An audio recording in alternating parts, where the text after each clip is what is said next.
दोस्तों हरे कृष्णा बाई अंजू तैल चैनल में आपका स्वागत है। मैं आज आपको करवा चौथ व्रत कथा विधि व उद्यापन सुनाने जा रही हूँ। बोलो चौथ माता की जय। करवा चौथ का व्रत कार्तिक मास के कृष्ण पक्ष की चतुर्थी को करते हैं। 4 बजे के करीब मिट्टी के करबे पर मोली बांधकर रोली से एक सतिया बनाकर उस पर रोली से 13 बिंदियाँ लगाकर चंद्रमा को अर्घ देने के लिए जल भर कर रख देते हैं। फिर एक थाली में रोली, गेहूं के दाने और लोटा जल से भरकर रखते हैं। अपने माथे पर रोली से बिंदी लगाते हैं, लोटे पर भी मोली बांधकर सतिया बनाते हैं। फिर हाथ में गेहूं के 13 दाने लेकर कहानी कहते हैं। कहानी सुनने के बाद कुछ गेहूं के दाने लोटे में डालते हैं और कुछ दाने साड़ी के पल्लों में बांध लेते हैं, जो कि रात्रि में चांद को अर्घ देते समय हाथ में लेते हैं। लोटे का जल सूरज को देते हैं। एक थाली में फल, मिठाई, चावल का भरा हुआ खंड का करवा और रुपये रखकर वायना मिंचकर सासू जी, ननद जी या जिठानी को दिया जाता है। पानी को गमले में डाल देते हैं। उद्यापन विधि। जिस वर्ष लड़की की शादी होती है उस वर्ष बहू के मायके से 14 चिन्नी के करवे, उनमें 5-5 बताशे रुपया रखकर सबके मोली बांधकर रोली से सतिया करके साड़ी, ब्लाउज, पैर पड़ाई के रुपये, 14 ढक्कन वाले बर्तन, एक लोटे में चावल, दामाद के कपड़े, एक खांड का करवा, एक मिट्टी का करवा अथवा सामर्थ्य अनुसार स्टील या चांदी का करवा, पानी भरकर नाला बांधकर सतिया करके 13 टिक्की करके फल, मिठाई, पूरी, सब्जी, हलवा आदि के साथ विशेष वायना भी आता है। यदि किसी के यहाँ पर ज़्यादा खर्च है तो चीनी के करवे व बर्तन 14 की जगह 21 भी दे सकते हैं। इस व्रत में चंद्रमा को अर्घ देने के बाद ही खाना खाते हैं और इस व्रत में फलाहार नहीं होता। करवा चौथ की कथा। एक साहूकार के 7 बेटे और एक बेटी थी, जो कि 7 भाइयों की लाडली बहन थी। 8 भाई बहन एक साथ बैठकर खाना खाते थे। कार्तिक की चौथ आने पर बहन ने करवा चौथ का व्रत रखा। जब 7 भाई खाना खाने आए तो उन्होंने बहन को भी खाना खाने के लिए बुलाया, तो माँ ने कहा, आज इसका करवा चौथ का व्रत है, जब चांद निकलेगा तब ये अर्घ देकर ही खाना खाएगी। तब भाइयों ने जंगल में आग जलाकर छलनी में से चांद दिखा दिया। बहन भाभियों से बोली, चलो भाभी अर्घ दे लो, चांद निकल आया है। भाभियाँ बोली, जे तेरा चांद निकला है, हमारा चांद तो रात को निकलेगा। बहन चांद को अर्घ देकर भाइयों के साथ खाना खाने बैठ गई। पहला टुकड़ा तोड़ा तो बाल निकला, दूसरा टुकड़ा तोड़ा तो छींक मारी, तीसरा टुकड़ा तोड़ा तो राजा के घर से बुलावा आया कि राजा का लड़का बीमार है, जल्दी भेजो। माँ ने लड़की के पहनने के कपड़े निकालने को 3 बार बक्सा खोला, तीनों बार सफ़ेद कपड़े निकले। तब माँ ने वही कपड़े पहनाकर ससुराल भेज दिया। लड़की के साड़ी के पल्ले में एक सोने का सिक्का बांधकर माँ ने कहा, रास्ते में जो भी मिले सबके पैर पड़ती जाना, जो तुझे सुहाग की आशीष दे उसे ही यह सिक्का देकर अपने पल्ले में गांठ लगा लेना। रास्ते में किसी ने भी पैर पड़ने पर सुहाग की आशीष नहीं दी, सबने यही आशीष दी, ठंडी हो, सब्र करने वाली हो, 7 भाइयों की बहन हो, अपने भाइयों का सुख देखने वाली हो। अब ससुराल के घर पहुंची तो दरवाजे पर छोटी ननंद खड़ी मिली। बहन उसके पैर पड़ तो नंद बोली, सीली हो, सपुती हो, 7 बेटों की माँ हो, मेरे भाई का सुख देखने वाली हो। जय आशीष सुनकर उसने सोने का सिक्का ननंद को दे दिया और अपने पल्ले में गांठ मार ली। अंदर गई तो सासू माँ ने कहा, ऊपर कोठरी है, वहाँ जाकर बैठ जा। तब वह ऊपर गई तो उसने देखा कि उसका पति मर चुका है। अब वह उसे लेकर उसी कोठरी में पड़ी रही और उसकी सेवा करती रही। उसकी सास दासियों के हाथ बची कुची रोटी भेज देती।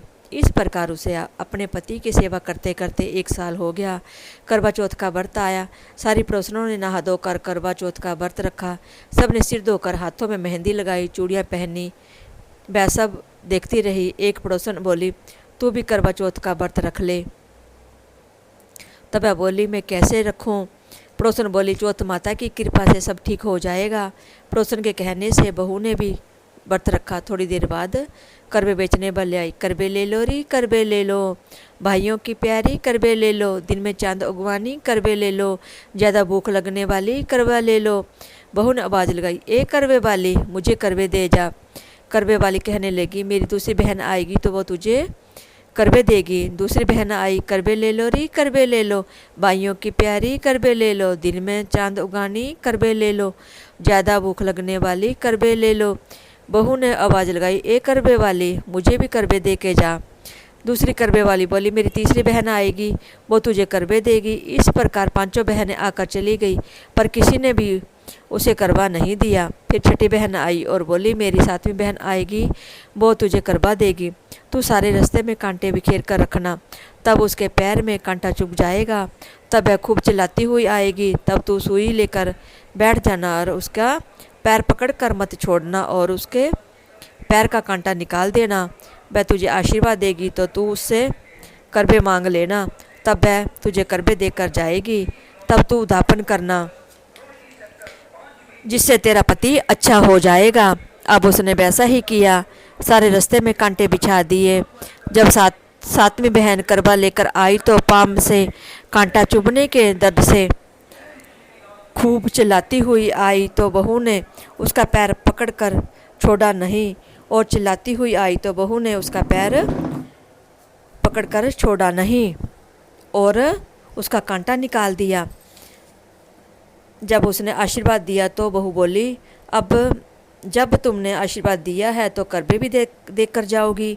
सातवीं बहन बोली, तूने तो मुझे ठग लिया। वह कहकर चौथ माता ने उसे आँख में से काजल, नाखनों पर से मेहंदी, मांग में से संदूर और चितली उंगली में का छिट्टा और साथ ही करवे भी दे दिए। अब करवे लेकर बहू ने उद्यापन की तैयारी की और व्रत रखा। राजा का लड़का ठीक हो गया और बोला, मैं बहुत सोया। वह बोली, सोए नहीं, 12 महीने हो गए हैं आपकी सेवा करते करते। कार्तिक की चौथ माता ने सुहाग दिया है। उसका पति बोला, चौथ माता का उद्यापन करो। अब उसने चौथ माता की कहानी सुनी, उद्यापन कर खूब सारा चूरमा बनाया और जीम के वे दोनों चौपड़ खेलने लग गए। इतने में उसकी बांदी तेल की बनी पूरी सब्जी लेकर आ गई। दोनों को खेलते देखकर सासू से जाकर बोली, महलों में खूब रौनक है, तुम्हारा बहू बेटा चौपड़ सार खेल रहे हैं। इतना सुनकर सासू देखने आई। दोनों को देखकर वह बहुत खुश हो गई। बहू ने सास के पैर दबाई और तो सासू बोली, बहू सच सच बता तूने क्या किया। उसने सारा हाल अपनी सासू को बताया तो राजा ने सारे शहर में ढिंडोरा पिटवा दिया कि वह अपने पति के जीवन के लिए सब बहनें करवा चौथ का व्रत रखें। पहली करवा चौथ को अपने पीहर में जाकर व्रत करें। हे चौथ माता, जैसे राजा के लड़के को जीवन दान दिया वैसे सभी को देना, मेरे पति को भी देना। कहते सुनते सब परिवार की स्त्रियों को भी सुहाग देना। इसके बाद बन्याक जी की कहानी भी सुननी चाहिए। बन्याक जी की कथा। एक गांव में 2 माँ बेटी थी। बेटी माँ से बोली, गांव से सब लोग गणेश मेला देखने जा रहे हैं, मैं भी मेले में जाऊंगी। माँ बोली, वहाँ पर बहुत भीड़ होगी, कहीं गिर पड़ गई तो चोट लगेगी। बेटी ने माँ की बात नहीं सुनी तो माँ से बोली।